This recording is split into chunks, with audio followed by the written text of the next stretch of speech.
Hey there, it's Ruth Sherman, CEO and celebrity speech and media coach, but you don't have to be famous to work with me.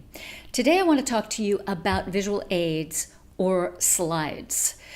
Like a lot of people, I had been, up till recently, been designing my own slides. So using some of my business branding elements and throwing them onto the slides. There would often be just one simple statement with, again, some of my branding. Occasionally, I'd throw in some animation, and the slide transitions were always evenly put out there and strategically placed. And then I would also occasionally use some images to back up or to support my statements. I know enough about this not to put list after list after list of bullets on slides. That just, it's too much and it makes people's eyes glaze over. But anyway, I had been doing a lot of major speaking, a lot of big platforms. And so I decided it was time finally to kick it up a notch and hire a professional designer. So I did that, and the slides that she came up with for two different presentations were just beautiful. They were gorgeous. And so after a few back and forths with a few minor revisions, we were all set, or I should say I was all set and ready to go. Go to practicing, that is. And that is where I realized that beautifully designed slides are wonderful, and they're important, and they're necessary, but they have problems of their own. The biggest problem that I faced was that I could no longer depend on the slides themselves to cue me. So, with the statements, or even the few bulleted lists or charts or graphs that I had, I was able to take that information and be able to riff off of it for a couple of paragraphs. So again, a very good cue. But with images, it just wasn't that easy. But not only was the content an issue, being able to follow it, knowing which slide came next, that was an issue. It was the logic was a different kind of logic. It was visual logic versus verbal logic. And then the other issues that happened were the transitions, the slide transitions. What were the statements that I was going to make to bring people from slide to slide to slide and advance the slides again in a logical way so that the storyline made sense. So look, I had not recognized how dependent I had become on my particular type of slide.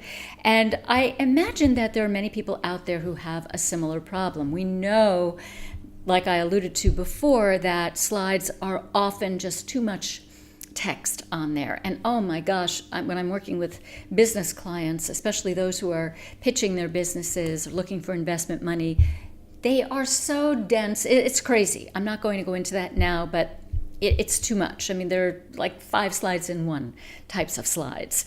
So anyway, so this was a problem. Now, truth be told, I had confidence monitors to rely on. Now, confidence monitors, as you may know, are these TV-like monitors that sit on the floor below the stage, below the apron of the stage, or right on the apron itself, right on the floor at downstage on the platform. And you can walk around and you can surreptitiously and subtly glance down at them to pick up your cues. Your speaker notes are on those slides. But let me tell you what happened, because this is a technology issue and technology can often go down.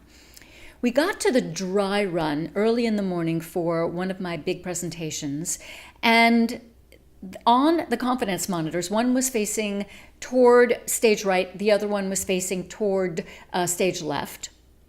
On the confidence monitors were my regular slides, so no speaker notes. In other words, they didn't switch it into presentation mode, which you can do in both PowerPoint and Keynote, so that you can see your speaker notes, but only the audience can only see the actual slides, which is great. So they didn't have those up there. I told them that would be of no help to me, that I needed to see the presentation mode so I could know what slide was coming next, and that I could also, walk around the stage like I owned it and actually glance down subtly and look at my speaker notes to keep me on track. So that was number one problem. they fixed that, and that was great. Then it came time for the performance. I had asked the stage manager to put some things on a table that I had ordered to have on the stage with me, which I usually do. A glass of water, some items that I use, and props and things that I use to advance the presentation and to make the presentation fun and more interesting. But the other thing I asked her to put on the table was my speaker notes. So I had paper speaker notes as well.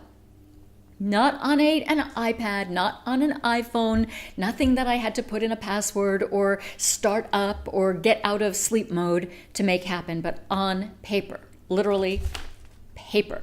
Okay, so they were sitting there. So of course I get introduced, my heart is racing, I was trying to get zen, not having too much success at that. I walk out onto the stage, I stride on there like I own the place, right? Thinking everything's going to be great. And I notice that while one monitor, the one on stage right, had the speaker notes, it was fine. The one on stage left had the slide itself. So the one that the audience was actually seeing on the two big projection screens on either side of me. Wonderful. Fortunately, I didn't get thrown. I practiced enough, like I've told you, till I'm blue in the face, till I can't stand it anymore. And I was able to use that one monitor pretty well, that one confidence monitor pretty well. But, technology often goes down. So I thought about, what would happen? What would have happened if both of them? I walked out and both of them were there. Well, that's when the great news is the speaker notes would have come in. So that is what I want to share with you. The upshot of this is that if I hadn't rehearsed and practiced as much as I did, I might have been thrown. Now, would anybody have noticed? Honestly, probably not. I'm polished enough so that I can make it up as I go along. I can figure it out on the spot. But the fact is that I would have felt badly about it. I wouldn't have felt as confident or as at the top of my game as I could have. And that is enough for me to really make sure that all my bases are covered. So, if you want to learn about how to design beautiful slides or what should be in your slides, how to keep a continuous storyline that keeps your audiences completely engaged. By the way, I got so many compliments on those slides, so that was worth it in and of itself. Hop on over to ruthsherman.com where you can subscribe and you can download some free gifts, and I will see you there. Thanks for watching.